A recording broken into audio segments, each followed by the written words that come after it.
Before you pay $10,000 or more for real estate coaching, you need to understand one thing. Most beginners don't lose money because they're lazy. They lose money because they buy education before they know what problem they're actually trying to solve. And here's what that looks like in practice. You attend a free event. Someone shows you the path. Wholesaling deals, a student who quit their job, the simple system. You feel the pull. You don't want to stay stuck. You don't want to keep watching other people build wealth while you keep waiting. So you get on a sales call, and by the end of it, the $10,000 plus program feels like the responsible next step. Sometimes it is, sometimes it isn't. This video is going to help you tell the difference before you spend money that you may not be ready to spend. So if you're watching this, you're probably interested in real estate, but not fully clear yet. You've perhaps watched YouTube videos, maybe gone to a free event, maybe sat through a webinar where someone showed a few checks, a few student stories, and a path that looked clean and simple. And now you're wondering, do I need a coach? Am I wasting time trying to figure this out myself, or am I about to make an expensive mistake? That's a real question, because $10,000 or more isn't small money. That could be your emergency fund. That could be part of a down payment. That could be the repair budget on the first factual deal. That's 6 months of runway while you learn the business without the clock ticking. So before you lend that money to anyone, pause. You need a better filter. And let's be honest about why this is hard. The pitch is built around real pain. The language they use, the community, accountability, roadmap, mentorship, sounds like exactly what you need when you're lost. And in some cases it is. The problem isn't that coaching exists. Good coaching exists and it works. The problem is when coaching is sold as the answer before you understand the actual question. Because real estate isn't one skill, it's a stack of skills. Wholesaling and rental investing and fix and flip and note buying are the same business.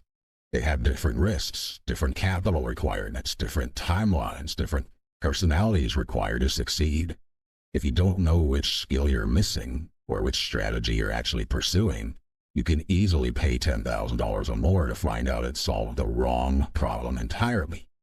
Well, why should I listen to you? Well, I'm the insider. I've watched how seminar and coaching industry sells real estate education from the inside for years.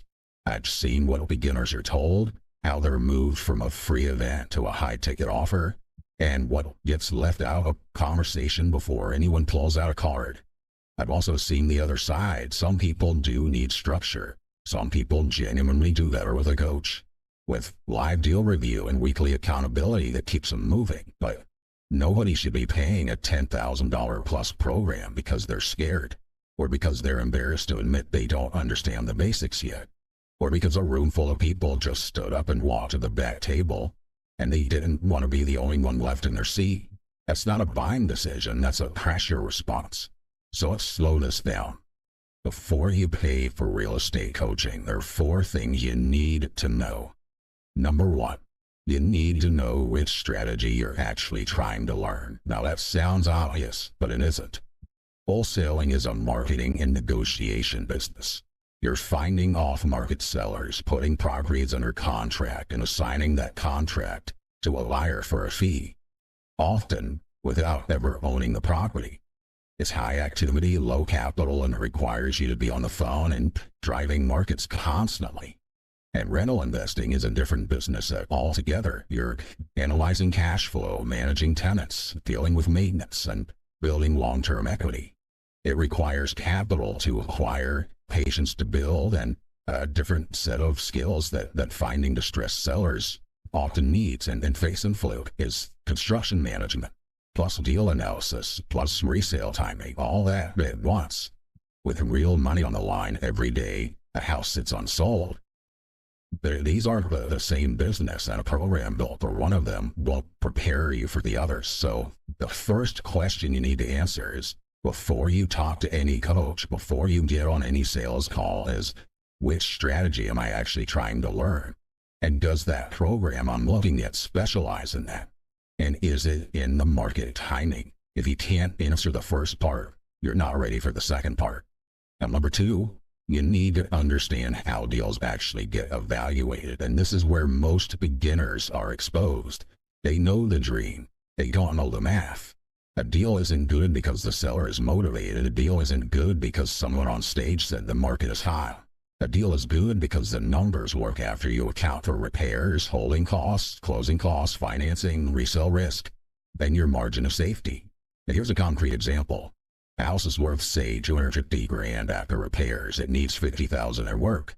That's not automatically a deal. You still need to know your purchase price, your lender costs, how long you'll hold it, and what it'll cost to sell. What's your backup plan if the repairs go over, and whether there's enough spread left after all of that to justify the risk. If you don't know how to run that math and stress test it, motivation doesn't matter. You'll still be guessing with real money. So before you pay for any program, make sure it teaches you how to think through a deal clearly, not just find them. Think through them. Now, number three, you need to know what we're actually stuck on. This is the most important diagnostic question, and almost nobody asks it before they buy. Some people don't need coaching. They need vocabulary. They need to understand what ARV means, what a title company does, how a repair estimate gets built, what a purchase agreement actually says. Some people need deal analysis. They've got leads, but they can't tell whether the numbers work. Some people need accountability. They know enough to start. They keep avoiding the start. Some people need access to lenders, to buyers, to people who will review a deal before they make an expensive mistake. Those are 4 different problems, and a $10,000 plus program might solve one of them, but it probably doesn't solve all of them. So you have to ask yourself honestly, am I stuck because I don't understand something? Or because I'm not taking action? Or because I'm taking action, but making bad decisions? Or because I'm trying to buy my way past fear? That last one is the most expensive mistake in the industry because fear doesn't disappear when you make a payment. Now the pressure's higher. Now the money is already out the door. Now the timeline feels urgent in a way it didn't before. You have to identify the actual bottleneck, then find a program that solves that specific thing. Now, number 4, you need to protect your working capital. A coaching fee isn't the total cost of getting started. You'll also need marketing money, data subscriptions, earnest money when you make offers, inspection costs, legal documents, closing costs if you're buying, contractor estimates if you're rehabbing.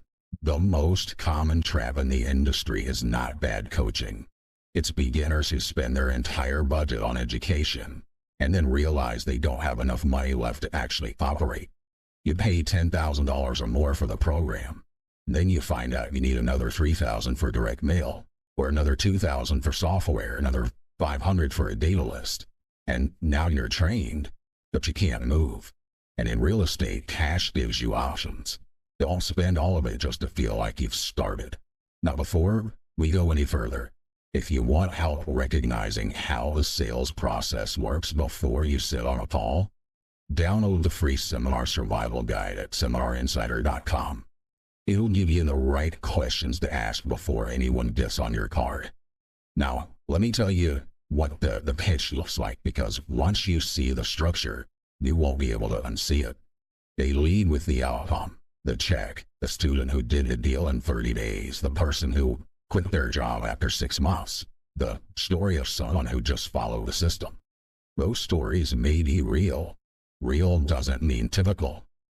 What the presentation leaves out, how much the student spent on marketing before their first deal, how many bad leads they worked through, whether they had prior sales experience, construction knowledge, or a spouse covering the household bills while they figured it out, whether the deal happened because of the program or because they already had advantages most beginners don't have.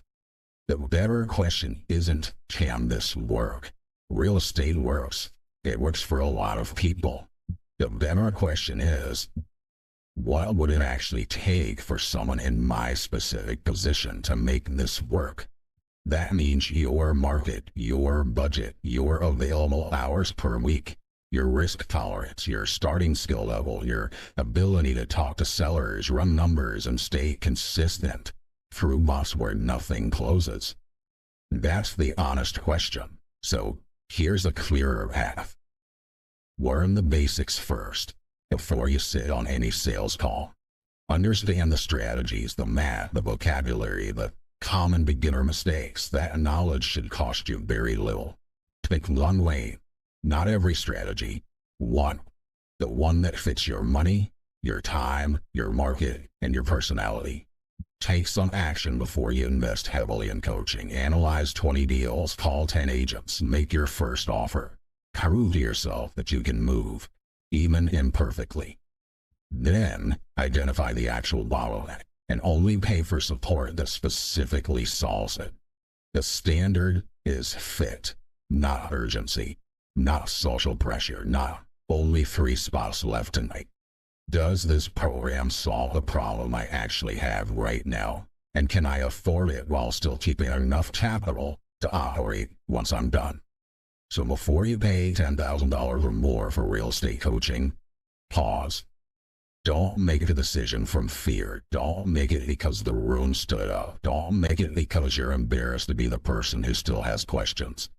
Make it because you know what you're buying, what problem it solves, and what you'll still need after you buy it. If you're still early, start by building your foundation. The free Sunmar Survival Guide at sunmarinsider.com is a great first step. It'll help you think clearly before anyone asks for your credit card. And when you're ready for a lower pressure way to learn deal analysis, strategy, and the material usually buried inside expensive programs, take a look at the vault. The goal isn't to buy confidence. The goal is to build judgment. Because once you can think clearly, the sales pressure loses most of its power. If you want to understand specifically how urgency gets used to push beginners into fast decisions, that's the next video. We'll break down the urgency trap, how it works, what it sounds like, and how to recognize it in the moment.